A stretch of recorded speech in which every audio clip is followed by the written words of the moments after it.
모든 것은 나리 마음에 달렸소이다. 하면 된다는 말인가? 그러하오이다. 잘만 하면 된다는 말씀이외다.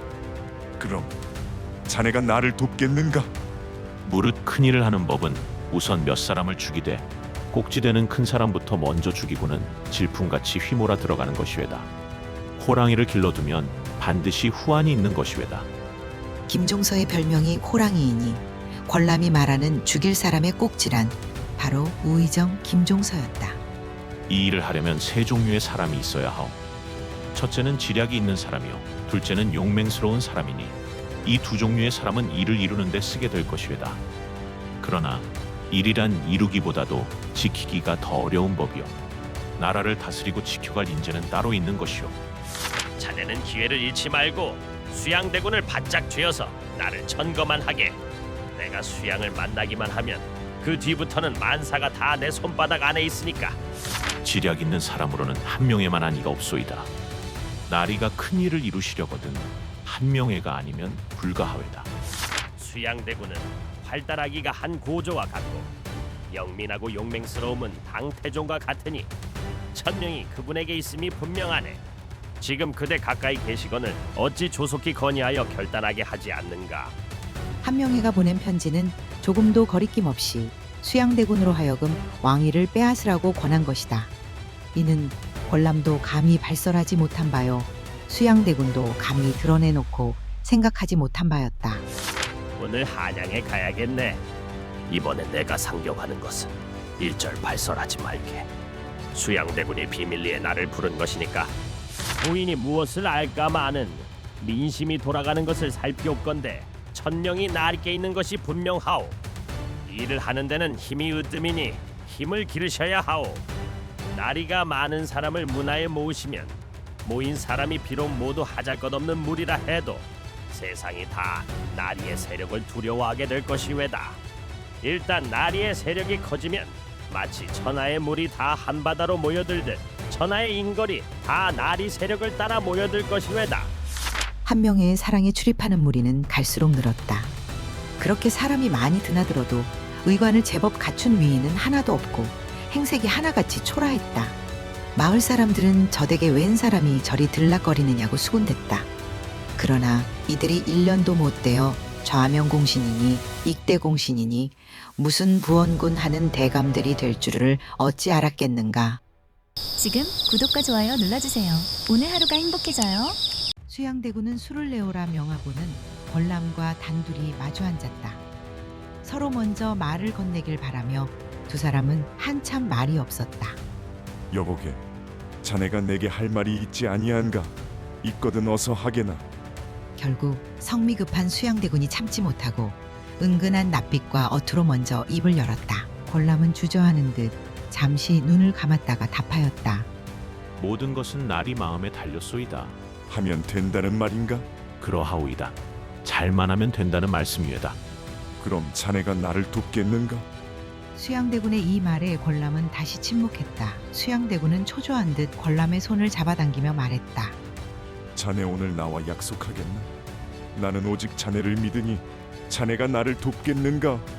권람은 대답하지 않았다. 수양대군은 권람의 손을 잡으며 재촉했다. 왜 대답이 없는가? 내 인물이 부족하다는 말인가? 아니면 내 정성이 못 미쳐 그러한가? 수양대군의 간절한 낯빛을 보고야 권람은 수양의 눈을 똑바로 응시하며 말했다. 나리께서 그토록 소인을 믿으신다면 의리에 살고 의리에 죽으리니 소인이 충성을 다하오리다. 마침내 권람의 대답을 들은 수양대군은 안심이 되는 듯 흡족하여 술을 마셨다. 큰일을 생각하면서 만사를 잊은 듯 술을 마시는 데에는 다 생각이 있기 때문이다. 이날은 상감이자 수양대군의 친형님인 문종이 승하한 날이다. 그런데 슬퍼하기는커녕 술을 마시고 취흥에 빠졌으니 심히 불충하고 아우의 도리도 아니다. 하지만 수양대군이나 권람은 그런 것을 살필 만큼 도덕을 갖춘 이들이 아니었다. 수양대군에게 충효란 남이 나에 대하여 가지기를 은근히 바랄 것이지만 내가 남에 대하여 굳이 가질 것은 아니다. 그런데 권람은 충효란 것은 형편 따라 해도 좋고 말아도 그만이었다. 그러니 권람은 남이 내게 불충불효하더라도 뭐 어떠랴 하고 마음에 두지 않지만 수양대군은 자기의 불충불효는 눈 질끈 감아도 자신에 대한 남의 불충불효는 추호도 용서할 수가 없는 인물이다. 두 사람이 술을 마시며 겉으로는 취한 듯 서로 눈치를 살피고 말 한마디에 그 속내를 파악하려고 칼날 같은 눈빛을 주고받았다. 무릇 큰 일을 하는 법은 먼저 쳐버린 후 살아남는 법이외다. 죽이는 일이 첫일이외다. 꼭지를 먼저 따는 것이지요. 권람이 취담에 섞어 한마디씩 던지면 수양대군은 듣는 둥 마는 둥 하며 열심히 주워들었다. 우선 몇 사람을 죽일 것. 죽일 때는 꼭지되는 큰 사람부터 먼저 할 것. 죽이되 가만히 죽이고는 질풍같이 휘몰아 들어갈 것. 수양대군은 권람의 취담 속에서 그 의미를 다 알아들었다. 그뿐 아니라 가장 먼저 죽여야 할 꼭지가 김종서인 것까지 이름 바로 이 자리에서 시작된 것이다. 수양대군은 처음에 영의정 황보인을 죽일 사람의 꼭지로 알았으나 권람은 호랑이를 길러두면 반드시 후환이 된다라는 말을 슬쩍 던졌다. 김종서의 별명이 호랑이이니 권람이 말하는 죽일 사람의 꼭지란 우의정 김종서라는 것을 정확히 전달한 셈이다. 자신이 유일하게 두려워하는 이도 김종서였으니 고개가 절로 끄덕여졌다. 밤새도록 둘의 이야기는 점점 더 노골적이고 거침없이 이어졌다. 이 일을 하려면 세 종류의 사람이 있어야 하오. 첫째는 지략이 있는 사람이요. 둘째는 용맹스러운 사람이니 이 두 종류의 사람은 일을 이루는 데 쓰게 될 것이외다. 그러나 일이란 이루기보다도 지키기가 더 어려운 법이요. 수성이 창업보다 어렵다라는 말은 일을 두고 하는 말이요. 그런데 지략가와 용사는 창업에 쓰이지만 나라를 다스리고 지켜갈 인재는 따로 있는 것이요. 지략가야 자네를 두고 달리 구하겠냐마는 용사와 나라를 다스릴 인재는 어떻게 구하는고? 자네 마음속에는 이미 있을 것이니 아끼지 말고 말해보게. 날이 아시는 바와 같이 소인같이 초라한 선비가 무슨 대단한 지략이 있으리까. 그뿐 아니라 매양 몸이 성치 못하니 모든 일이 다 귀찮을 뿐이외다. 남산 소환당에 가만히 누워 지내는 것이 소인의 일이외다. 수양대군은 이 말에 안달이 나서 다시 말했다. 그 웬 말인고? 자넨 천하 호걸들과 교류가 많지 않은가? 사람을 많이 알 것이니 내게 말하게. 내가 오직 자네만을 믿는다는 걸 자네는 모르겠는가? 만일 사양하는 말로 피하려 하면 그것은 친구에 대한 도리가 아닐세. 자네 말이 세 종류의 사람이 요긴하다고 하였으니 어찌 심중에 둔 사람이 없겠는가? 자네 마음에 쓸만한 사람이면 내가 쓸 것이요. 자네가 믿는 사람이면 내가 믿을 것일세. 원체 이런 일을 시작하려는 것은 자네 말을 듣고 하는 것이니 무엇은 자네 말을 아니 듣겠나? 이야기하면 듣고 계책을 세우면 쓸 것일세. 사실 권람의 꿍꿍이는 수양대군의 입에서 직접 이런 말이 나오게 하는 것이었다. 수양대군은 종친으로서 자신의 지위를 더 많이 믿는 사람이었다. 그러나 이미 세자보좌의 고명이 조정 대신들에게 내렸으니 이제 문종이 승하하고 세자가 즉위하면 그는 힘없는 일개 종친에 불과할 뿐이다. 이제부터 수양대군은 자신의 지위를 제 손으로 구하는 길밖에 없게 되었으니 권람은 수양대군에게 더 중요한 인물로 부상할 기회인 것이다. 이런 관계를 수양대군의 입으로 분명히 선언하게 하는 것, 그것이야말로 권람 자신의 지위를 확고히 하는 길이요. 장차 큰 일을 해나갈 때 자기의 말이 수양대군에게 큰 위력을 발휘하는데 중요하다고 생각한 것이다. 이를테면 수양대군은 완전히 권람의 손아귀에 쥐어진 셈이다. 나리가 그토록 소인을 믿으신다니 소인도 생각하는 바를 아뢰오리다. 첫째, 지략 있는 사람으로는 한 명에만한 이가 없소이다. 나이는 몇 살이나 되었나? 지금 38이외다. 무슨 벼슬을 하나? 경덕궁직이요. 경덕궁직? 이 사람아, 나이가 38인데 벼슬이 겨우 궁직이라고? 허허허. 수양대군은 한참이나 웃었지만 권람은 그가 웃음을 멈출 때까지 서늘한 낯빛으로 가만히 보고만 있었다. 수양대군은 권람에게 미안한 생각이 들어 웃음을 그치고는 말했다.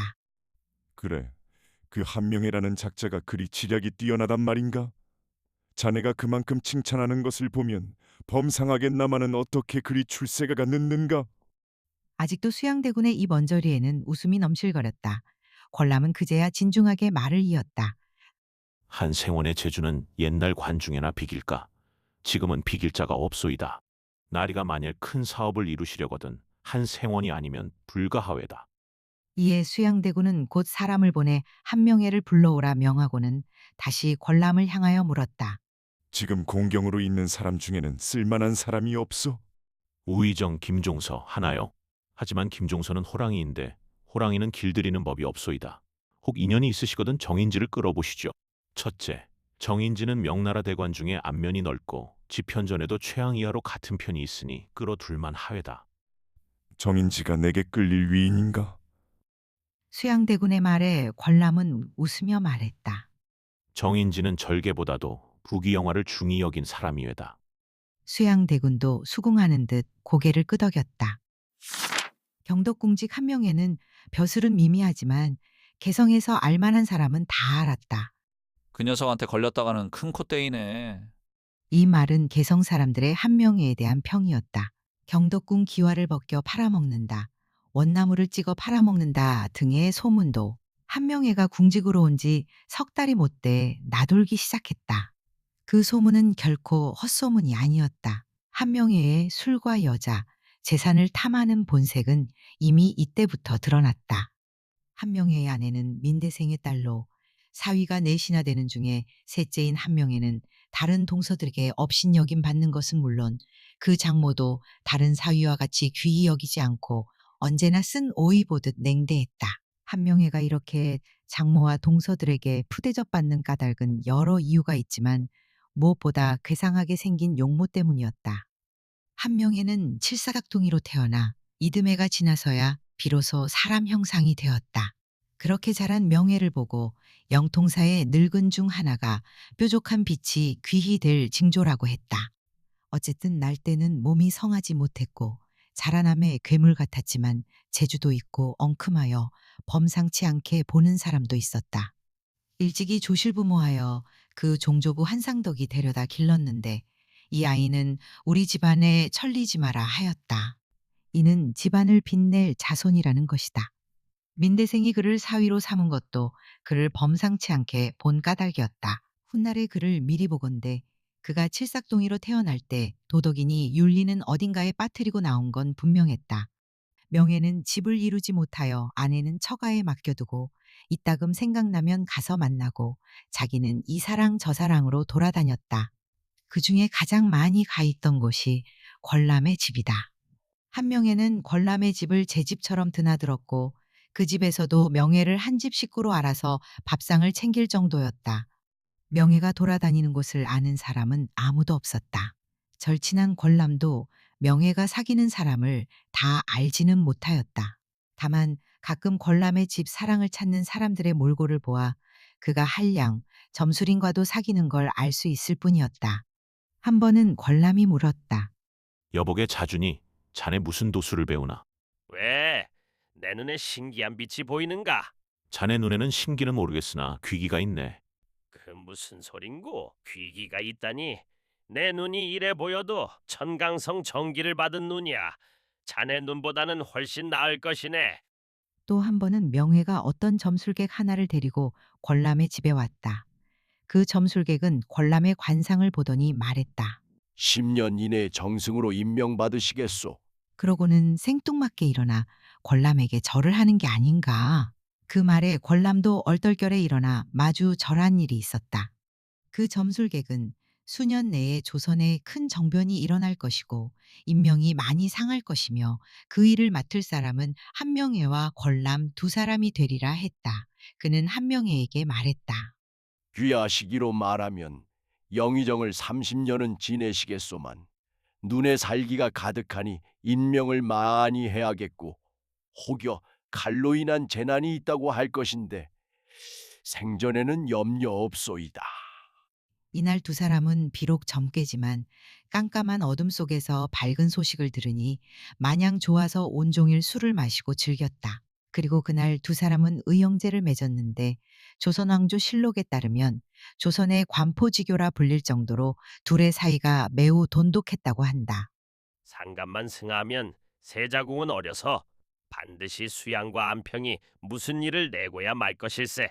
안평은 지금 명성이 높지만 의리를 아는 체하고 문화에 큰일에 쓸만한 사람은 정작 없으니 무슨 일을 하겠나. 수양은 인물이나 명성이 안평만은 못하나 사람이 영악하고 인정이고 의리고 얽매일 사람은 아니요. 자네와 나 우리 둘만 붙으면 반드시 성사될 것일세. 그리 되면 우리 둘이 10년 내에 정승이 된다는 말도 그럴듯하지 아니한가. 문장 도덕으로야 내가 자네를 당하겠냐마는 사업을 꾸리는 데는 과히 자네 못지 아니할 것일세. 마침 자네가 지금 수양대군 궁에 기인이 다니니 이것이 다 하늘의 뜻인 게야. 자네는 기회를 잃지 말고 수양대군을 바싹 죄어서 나를 천거만 하게. 내가 수양을 만나기만 하면 그 뒤부터는 만사가 다 내 손바닥 안에 있으니까. 이것은 한명회가 보름 전에 상경했을 때 권람에게 한 말이다. 한명회의 말대로 문장 도덕은 권람이 그보다 나았으나 지략은 그가 권람보다 훨씬 위였다. 한명회는 선악을 분별하는 양심 자체가 없었다. 누구나 도덕이니 양심만 떼어놓으면 상당히 꾀가 나오는 법이지만 한명회의 개교는 실로 무궁무진하였다. 그는 애초에 체면이니 선악, 인정 따위가 없으니 목적을 위해서는 물불을 가리지 않았다. 그러니 사람을 사귈 때도 상놈이건 도둑놈이건 죄인이건 자기의 목적을 이루기에 필요하면 사귀었다. 지편전 여러 학사 중 후일에 가장 가깝게 지낸 이는 바로 신숙주였다. 그건 신숙주가 도덕지사인 까닭이 아니라 목적을 위하여서는 수단을 가리지 않는 것이 한명회와 맞아떨어진 까닭이다. 한명회가 경덕궁직으로 있을 때 그의 곁을 따라다닌 사람 셋이 있다. 양정, 유수, 그리고 이문이다. 세 사람은 다 골격이 장대하고 힘이 세서 고향에서 사람을 때려 죽이고 혹은 감옥을 부수고 혹은 큰 길에서 행인을 급습하여 돈을 빼앗아 먹고 살던 불량한 무리다. 한명회가 그들을 감싸준 것에 감격하여 한명회의 명예에 복종하기를 맹세한 자들이다. 개성 사람들이 한명회를 무서워하는 이유는 그의 곁을 떠나지 않는 그 흉물스러운 세 사람 때문이었다. 한명회는 그들에게 극진했고 궁한 신세로도 생기는 것이 있으면 반드시 그 세 사람에게 나누어 주었다. 한명회는 권람에게 기회를 잃지 말라고 신신당부하는 동시에 이문을 시켜 안평대군궁과 수양대군궁의 동정을 정탐하게 하고 양정과 유수는 장안에 돌아다니는 자신과 같은 무리를 움직여 명예가 지시한 사람들의 일거수일투족을 정탐하였다. 이렇게 정탐을 당하는 사람 중에는 정승, 판서, 지편전 문신들, 각 지방의 방백들도 있었다. 한명회는 손에 수백 명의 명부를 만들고 부하 셋이 보고한 내용을 명부록의 이름 밑에 깨알 같은 잔글씨로 일일이 적었다. 오늘날로 치면 불법 개인정보 수집이고 불법 사찰인 셈이다. 안평대군이 담담정에서 시모임을 열었는데 모인 것은 누구누구요? 한 이야기는 무엇이오? 누가 누구를 찾아보았소?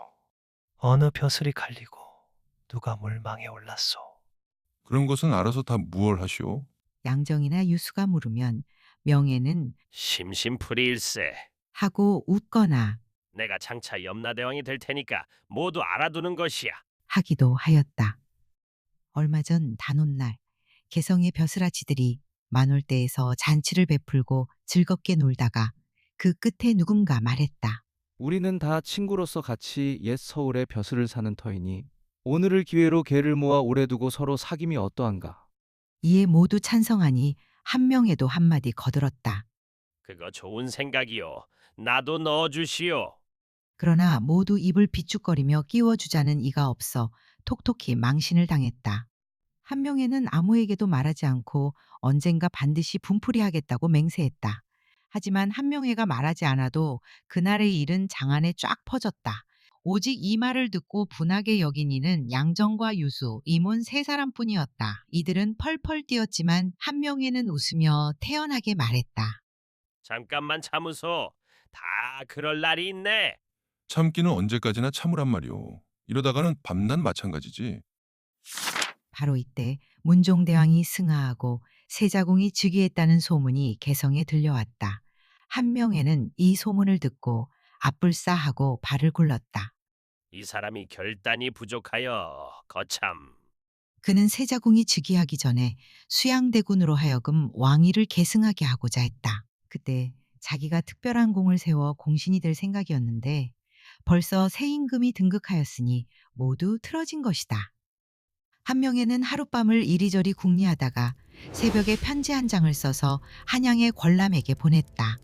시국이 이 지경에 이르니 안평대군이 왕위를 넘보고 은밀히 대신과 결탁하여 후원을 삼고 많은 불량한 무리가 그림자처럼 따라붙고 나무뿔이 얽히듯 얽혀 화란의 발생이 조석간에 있는데 그대는 추호도 생각이 미치지 않는가? 화란을 평정하면은 세상을 구제하고 난을 다스릴 수 있는 군주가 아니면 할 수 없네. 수양대군은 활달하기가 한 고조와 같고 영민하고 용맹스러움은 당태종과 같으니 천명이 그분에게 있음을 분명히 알 수 있다네.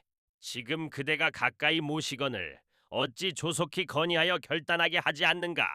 이 편지를 보면 한명회는 조금도 거리낌 없이 수양대군으로 하여금 왕위를 빼앗으라고 권한 것이니 이것은 권람도 감히 발설하지 못한 바요. 수양대군도 감히 드러내놓고 생각하지 못한 바였다. 한명회는 권람이 이 편지를 반드시 수양대군에게 보일 것을 알고 수양대군이 이 편지를 보면 크게 구미가 당길 것이라고 예상했다. 다소 늦은 감이 있지만 이제라도 수양대군을 부추기는 것이 자기의 유일한 출세길이라 생각했다. 수양대군을 한 고존이 당태종에 비긴 것은 아첨이었으나 안평대군이 기회를 엿보고 있다는 것은 한명회가 지어낸 완벽한 거짓말이었다. 그러나 수양대군을 움직이게 하려면 그 정도는 해야 강렬한 자극제가 될 터였다. 첫째는 수양대군이 안평대군을 미워하는 심리를 이용한 것이요. 둘째는 그에게 거사를 일으킬 좋은 핑곗거리를 던진 것이다.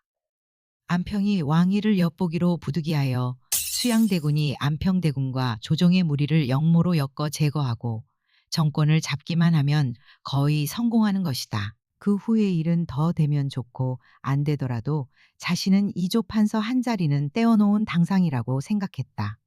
안평은 애매하기는 해도 나 같은 사람을 만난 것은 제 팔자 소관인 게지. 한명회는 혼자씩 웃었다. 최후의 수단으로 이문편에 편지를 보낸 한명회는 노심초사하였다. 만일 회답이 없다면 최악의 경우 영모 모의로 목이 날아갈 수도 있고 아니면 자기는 영영 궁직으로 늙어 죽을 수밖에 없다. 벌써 38, 마흔이 코앞이니 과거를 보러 다닐 면목도 없고 글짓기는 본래 싫어하는 데다가 그것도 놓아버린 지 오래다. 제 힘으로 과거에 급제할 가망도 없고 그렇다고 조정에 자리 하나 내줄 이 하나 없으니 꼼짝없이 일생을 망칠 처지였다. 더구나 지난 단오에 개성 벼슬아치들에게 망신당한 뒤로 개성 사람들은 명예를 미워하는 데 그치지 않고 멸시하는 눈치였다. 개성에 와서 얻은 것은 정포은 선생의 손녀를 첩으로 삼은 것이나 그것도 일생이 궁상스럽다면 번거로운 일이다. 이렇게 한명회의 생각은 뱅뱅 맴돌았다. 이때 그의 첩 정씨가 밖에서 황급히 들어오며 말했다. 여보시오, 한양에서 사람이 왔어요. 정씨는 이제 18살 분홍치마 연두저고리에 계집애 모양으로 어리고 아리따웠다. 그러나 가난한 살림에 손수 밥 짓느라 손이 거칠고 앞치마는 거뭇거뭇 때가 묻었다. 한양서 사람이? 명회는 대문으로 뛰어나갔다. 거기에는 낯익은 권람의 집종, 바람새가 서 있다가 명회를 보고 허리를 굽히고는 품속에서 편지 한 장을 건넸다. 명회는 서둘러 편지를 펼쳤다. 처음에는 예사로 읽더니 차차 눈이 종이에 콕 들어박히고 발이 마당에 꽉 붙었다. 명회는 편지를 쥐고는 껄껄껄 웃으며 마루로 올라섰다. 무슨 좋은 기별이어요? 남편이 근래에 드물게 기뻐하는 걸 보고 정씨는 창으로 내다보며 물었다. 명혜는 정씨가 묻는 말에 대답도 아니하고 정씨에게 말했다. 이봐, 내가 급히 상경할 일이 생겼으니 얼른 의복 내어놓게. 아니, 한양에 가시다니. 오늘 가시오?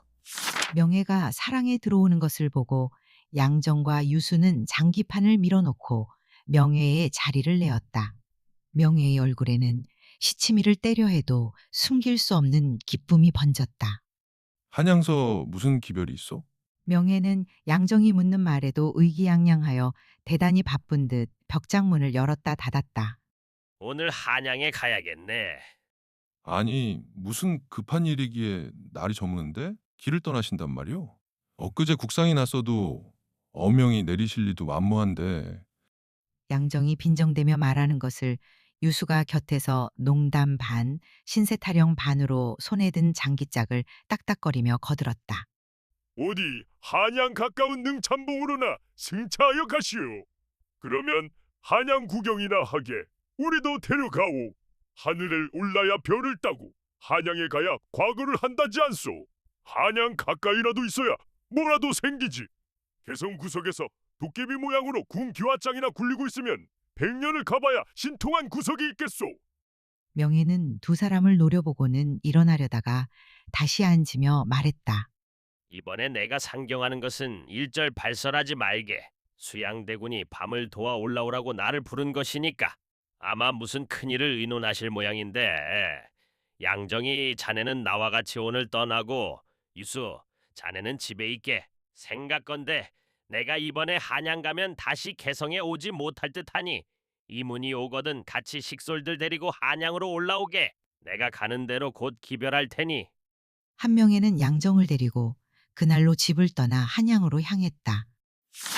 한명회와 양정 두 사람은 바람새를 따라 말을 탈 형편도 못 되므로 터덜터덜 걸어서 서울로 향했다. 만일 주막이나 나룻배에서 거행이 더디면 양정이 눈을 부라리고 이 양반은 어명으로 급히 가시는 양반이요?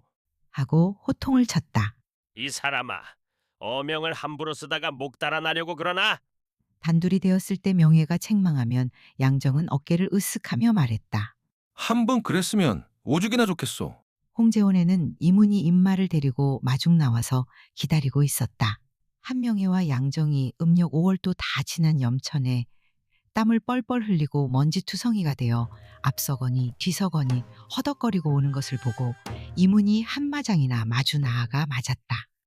생원님, 얼마나 더우시오? 덥고 뭐고 다리가 아파 죽을 지경일세. 사람을 부르거든 말 탈 노자라도 보내든가.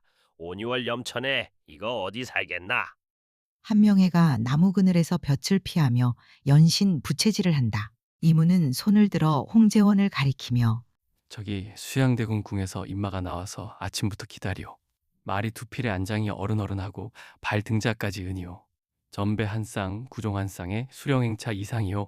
소인이 다 어깨가 으쓱하오. 하고는 편지 한 장을 내어 명예에게 준다. 편지는 권람의 것인데 수양대군께서 명예가 오기를 심히 고대하고 있으며 남의 의혹을 살 염려가 있으므로 명예를 송도에서 청해오는 의원으로 대접할 것이며 임마를 보내니 곧장 수양대군 궁으로 오라는 말이 씌어 있었다. 명예는 심히 만족하였고 하늘에 오를 듯 기뻤다. 그러나 그런 내색은 하지 않고 날 더운 것과 발이 부르튼 것만 짜증냈다. 그러고는 임마고 수양대군이고 다 귀찮은 듯이 나무 그늘에 퍼져 앉아서 하늘에 떠도는 구름만 바라보았다. 양정과 이모는 명예의 속이 빤히 들여다 보이는 듯 피식 웃었다. 명예와 양정은 은으로 장식한 준마에 덩그렇게 올라앉아 거들먹거리며 자하 골 수양대군 궁으로 향했다. 명예가 온다는 소리를 미리 듣고 수양대군과 권람은 층계에서 내려와 맞았다.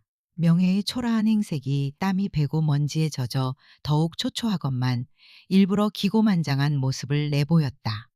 수양대군은 한명회가 권람에게 한 편지를 보고 더할 수 없이 기뻤다. 안평대군이 신기, 즉 왕위를 엿본다는 말이나 천명이 분명 자기에게 있다는 말이나 자기를 한 고조, 당 태종의 비긴 말이나 다 일생에 처음 듣는 그의 비위에 딱 맞는 말이었다. 이윽고 한명회를 대하자 그 머리와 눈이 아닌 게 아니라 과연 우스꽝스러웠으나 그것이 도리어 비범한 표식인 것처럼 생각되었다. 한명회에 대한 수양대군의 대접은 실로 융숭하였다. 처음 계단 아래에서 서로를 맞이할 때 한명회가 읍할 때 같이 읍함으로써 대답하였고 그보다도 놀라운 것은 정청에 올라 한명회가 대군께 대하는 예로 절할 때 수양대군이 마주 절까지 한 것이다. 그만큼 이번 일은 수양대군에게 간절한 일이었다. 애초에 수양대군이 하는 양을 보아 거드름 부리려 했던 한명에도 수양대군이 이처럼 공손하게 대해주니 그만 감지덕지하여 어찌할 바를 몰랐다. 수양대군은 국상 중이라 궁을 떠나지 못할 처지이지만 궁중에 들어가 봤자 황보인, 김종서 등 고명받은 늙은 것들이 나대는 꼴이 보기 싫었고 안평대군, 금성대군 등 아우들도 수양대군을 슬슬 따돌리는 기미를 보고는 불쾌해서 될 수 있는 대로 궁중에 있기를 피하였다. 더구나 오늘은 한명회를 만났으니 한시바삐 그의 계책이 듣고 싶어 한명회와 권람을 밀실로 끌어들여 2시간이 넘도록 이야기를 나누었다. 대사가 장차 어찌 될 것이오? 수양대군이 먼저 문제를 끌어내었다. 한명회는 지금이야말로 자기 일생이 달린 줄 알기에 수양대군이 묻는 대로 전력을 다해 자기 의견과 계책을 답하였다. 소인이 무엇을 알까마는 민심은 곧 천심이라. 민심이 돌아가는 것을 살피옵건대 천명이 나리께 있는 것은 분명한 일인가 하오. 자기가 권람에게 쓴 편지를 수양대군이 보았을 걸 빤히 알면서도 또 한 번 수양대군을 추켜 세우며 한 고조와 당 태종을 인용했다. 그러면서도 목소리와 안색은 진실로 지성스럽게 꾸몄다. 수양대군은 그의 번지르르한 아첨에 낯 간지러운 듯 딴청을 부리다 명예에 칭송하는 말이 한 대목 지나간 때를 타서 정중한 언사로 겸손하게 사양했다. 천명이 나에게 있다니 그게 될 말이오? 나같이 덕이 적은 사람이 어찌 천명을 감당하겠소? 한명에는 수양대군의 이 말에 펄쩍 뛰며 도도히 말하였다. 아니외다. 그렇지 아니하외다. 겸양지덕이 좋기는 하오나 그것은 태평무사할 때나 쓰는 것이외다. 천명에 대해서는 겸양이 없는 것이외다. 만일 천명을 피하려 한다면 그것은 겸양이 아니라 하늘의 뜻을 거스르는 것이외다.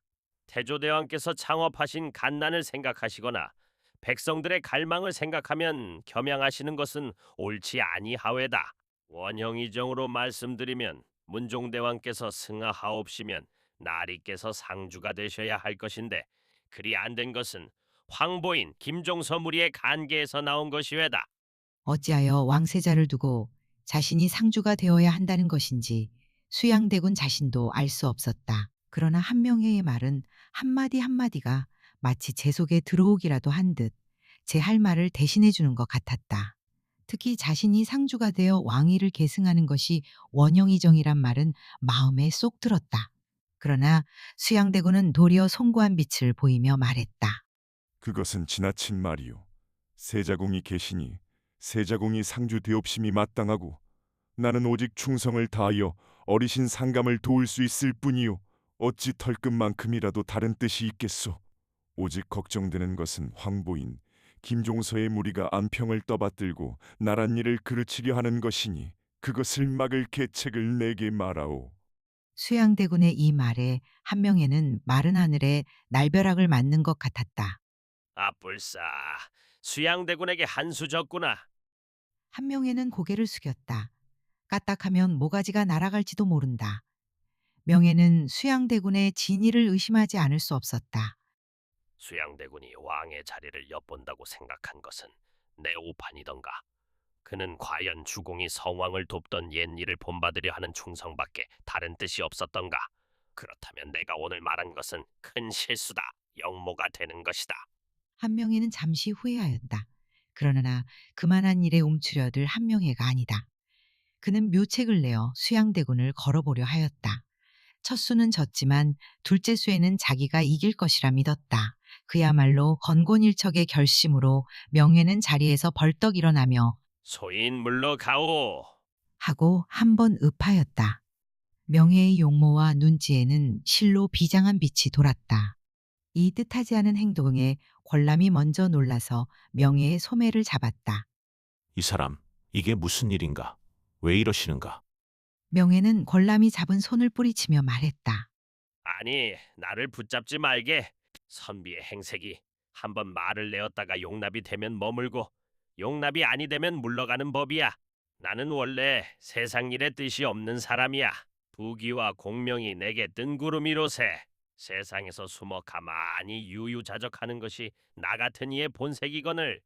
자네 말을 그릇 듣고 서울에 올라왔다가 이제 날이 뜻이 내가 생각하던 바와 다르니 내가 물러가는 것이 옳은 일일세.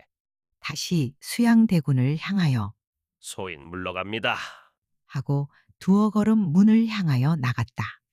이때 수양대군도 창왕이 말하였다. 여보시게 앉으시오. 나를 버리지 마오. 그 말은 심히 은근하였다. 이에 권람은 냉큼 명예를 붙들어 앉혔다. 나를 버리지 마오 하는 수양대군의 말 한마디면 명예도 목적은 이룬 것이다. 한명회는 수양대군이 마침내 자기 약주머니 속에 들었다고 내심 만족스러웠다. 한명회가 다시 자리에 앉은 뒤에 수양대군은 단도직입으로 시국에 처할 계책을 물었다. 낸들 나란 일에 무심할 리가 있어? 근심이 되기에 이렇게 계책을 묻는 것이 아니오. 그렇지만 내가 무슨 힘이 있어? 군국 대사가 모두 황보인 김종서 무리의 손에 있으니 고장난명이라. 내가 어찌하면 좋겠소? 아끼지 말고 높은 계책을 말하오. 한명회는 수양대군이 말하는 바가 모두 도리에 맞고 또 대인의 기상이 있음을 보고 속으로 탐복하였다. 일을 하는 데는 힘이 으뜸이니 힘을 기르셔야 하오. 그 방법이 무엇이오? 힘을 기르는데 가장 빠른 방법은 불평객을 모아들이는 것이오. 불평객이 누구며 불평객을 모으는 방법은 무엇이오? 세상에 불평객이 없는 때는 없사외다. 세종대왕께 없어는 요순과 같으신 성군이거니와 재위하신 지 30여 년에 문을 높이고 물을 가벼이 하시오니 태평성대에 그럴 만한 일이지만 그 때문에 무신의 불평은 면치 못할 일이요. 또 제야의 인재도 문장제사는 뜻을 이루기 쉽되 궁시를 잘하는 사람은 일생 출세할 길이 없으니 자연문의는 교만하여지고 무사는 불평하게 되는 것이외다. 또 문신 중에는 자기의 현재 처지를 매양 불평하는 이가 있는 것이니 이러한 무리를 가리켜 불평객이라 하는 것이외다.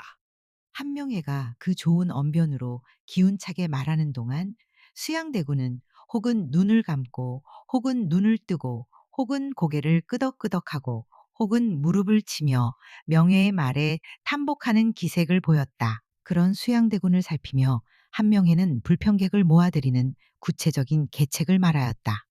이렇게 불평을 가진 사람들은 매양 어디서 자기네를 불러주기를 기다리는 것이외다. 마치 목마른 사람과 같이 어디서 물소리만 나면 그리로 모여드는 것이외다. 이제 만일 나리께서 세상에 불평 가진 무리를 받으신다는 소문만 나면 한 달이 안 돼 팔도의 불평객은 나리 문화에 모여들 것이외다. 사람이란 궁할 때는 밥 한 끼를 베풀어도 골수에 사무치는 것이니 사방에서 모여드는 불평객에게 우선 술 한 잔, 밥 한 그릇으로 그 모여온 뜻을 살해하고 후일에 각각 공로에 따라 높은 벼슬과 많은 녹이 있을 뜻을 내보이면 나리를 위하여 죽을 사람이 어찌 천이요 만뿐이리까. 이리하면 나리의 힘은 대적할 수 없이 커지는 것이외다. 한명회의 이 말에 수양대군은 고개를 끄덕이다가 새 문제를 제기했다. 그렇지만 그리 궁하여 모여드는 사람들이 10,000명이면 무슨 일을 하겠소? 좀 큰 사람을 얻어야 할 것이 아니오? 큰 사람 얻는 방략은 어떠하겠소? 나리 죽은 말의 뼈를 500금으로 사는 것이 천리말을 구하는 법이외다. 범상한 사람을 겸손하고 후한 예로 맞아들이면 걸출한 사람도 찾아오는 것이외다. 천하의 일에 뜻이 있는 사람은 항상 사람 많이 모이는 곳으로 가는 것이외다. 나리가 많은 사람을 문화에 모으시면 모인 사람이 비록 모두 다 하잘것없는 무리라 하더라도 세상이 다 나리의 세력을 두려워하고 우러러 보게 될 것이외다. 한번 나리의 세력이 커지게 되면 마치 천하의 물이 다 한바다로 모여드는 모양으로 천하의 인걸이 다 나리 세력을 따라 모여들 것이외다. 한명회는 한층 더 기운내어 목소리를 높였다. 지금 황보인 같은 무리가 국정을 잡았다 하나 그까짓 문신들은 난시에는 아무 힘도 쓰지 못하는 것이외다. 난시에는 100명의 문장지제보다도 힘쓰는 사람 한 명이 힘이 있는 것이외다. 이제 소인을 따라다니는 양정 한 사람에게 천려의 하나만 들려내놓으면 만조백관은 경각에 끽소리를 못하게 만들어 놓을 것이외다. 안평대군이 아무리 문객이 많다고 하더라도 그까지 다른 사람의 글귀를 따서 글을 쓰는 무리야. 10,000명이면 쓸 데가 무엇이오니까. 그렇다면 소인이 말하는 불평객은 결코 힘없는 무리가 아닐 뿐더러 이 사람들이야말로 진실로 큰 힘을 내는 무리외다. 이 불평객들은 하나씩 흩어놓으면 아무 힘이 없지만 위에서 거느리는 자만 있으면 무서운 힘을 발하는 것이외다. 황송하오나 태조대왕께 없어 천명을 받으심도 불평객을 모으신 것이 큰 힘이 되었다고 생각하옵니다. 수양대군은 한명회의 말에 더 탐복하여 마치 무엇에 취한 사람 같았다. 권람의 말도 매우 지혜로운 데가 있지만 이처럼 구구절절 귀신 같지는 못하였다. 한명회에 비기면 권람은 예사선비에 불과한 듯하고 한명회는 진실로 옛날 장양이나 제갈량 같은 신통한 모략을 가져 도저히 헤아릴 수 없는 듯하였다. 어떻게 이런 사람을 오늘에야 만났는가 하여 수양대군은 다시금 한명회의 괴상한 용모를 보며 하늘이 자기를 위하여 보낸 사람이라 생각되어 기뻤다. 이에 한 가지 새로운 문제를 꺼냈다. 그럼 어떻게 하면 그 불평객들을 모을 수가 있겠소? 한명회는 수양대군이 자기의 말을 잘 알아듣는 건 물론 다시 묻는 말이 모두 문제의 핵심인 걸 보고 기뻐하여 이렇게 말하였다. 그것은 어렵지 아니하외다. 광활하고 조용한 땅을 택하여 활 쏘는 사람들을 위한 활터를 만들고 정자를 세워 습사장을 베풀고 나리가 친히 임하시어 같이 활도 쏘고 그날 가장 잘 마친 사람에게 상급을 내리고 나리가 친히 그 사람을 불러 칭찬하는 말을 해주시면 팔도에 활 쏘는 사람이 다 그리로 모일 것이외다. 명예의 말은 구구절절 옳았다. 수양대군은 감격을 이기지 못한 듯 손을 내밀어 명예의 팔을 잡고 친근하게 말했다. 이 사람 어찌 이리 만나기가 늦었나? 명예도 수양대군이 이와 같이 하는 것을 보고 심히 기뻤다. 이때부터 한명회는 거의 날마다 수양대군 궁에 출입하였다. 한 번 오면 아침이면 해가 지도록 저녁이면 밤이 깊도록 수양대군과 단둘이 밀실에 마주 앉아 여러 가지 비밀스러운 의논을 하였다. 권람이나 명예와 마주 앉게 되면 수양대군은 끼니도 잊을 지경이었다. 수양대군의 부인 윤씨는 화를 내며 소리 질렀다. 국 씻게 하는 사람이 또 왔느냐? 부인도 이 국 씻게 하는 사람이 장차 자기로 하여금 일국의 국모가 되게 할 모든 계책을 내는 사람인 줄은 아직 몰랐다. 수양대군은 자신의 궁에서 멀지 않은 곳에 한명회의 집을 구해주었다. 그리 크지는 않으나 안채가 있고 사랑이 있고 행랑이 있고 비록 평대문일 망정 20칸은 넘는 집이었다. 명예 평생에 이만한 집에 살아본 일은 없었다. 두어 사람의 비복까지도 수양대군 궁에서 얻어와 부렸다.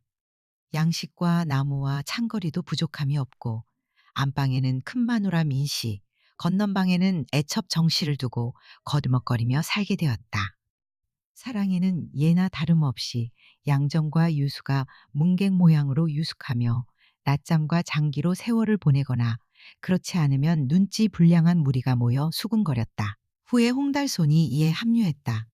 명예의 사랑에 출입하는 무리는 갈수록 늘었다. 사거리 반찬 가게에서도 한 생원댁에 웬 사람이 저리 들락거리느냐고 수군대곤 했다. 그렇게 사람이 많이 드나들어도 의관을 제법 갖춘 위인은 하나도 없고 옷에 기름때가 묻지 않았으면 간모자가 쭈그러지거나 만건편자가 뚫어지거나 행색들이 초라했다. 어떤 때에는 동저고리 바람에 간만 얹고 꽁무니에 목다리 벗은 한 켤레 찬 사람도 있고 심지어 땅콩 같은 사람도 왕래하였다. 국상이 났어도 흰배로 만든 갓 하나 변변히 쓴 사람 없고 백이면 백이 모두 간모자에다가 백지 조각을 오려 붙인 이들이었다.